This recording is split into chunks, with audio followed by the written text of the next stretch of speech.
बिस्मिल्लाहिर्रहमानिर्रहीम।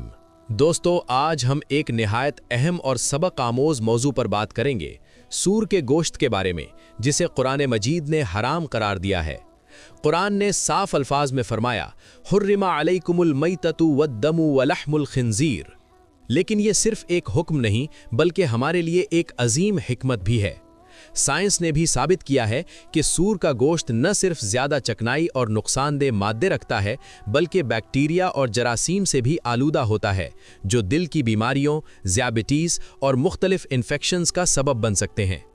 अक्सर औक़ात ये जरासीम आम पकाने से भी मुकम्मल तौर पर ख़त्म नहीं होते, इसलिए ये हमारे जिस्म के लिए नुकसानदेह साबित हो सकता है।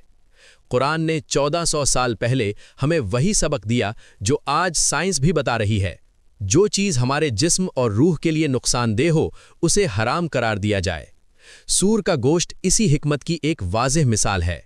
दोस्तों, इस पैगाम को अपने दिल में बसाएं, इस इल्म को दूसरों तक पहुंचाएं और याद रखें, कुरान की हिदायत सिर्फ इबादत के लिए नहीं, बल्कि हमारे जिस्म, सेहत और ज़िंदगी की हिफाजत के लिए भी हैं।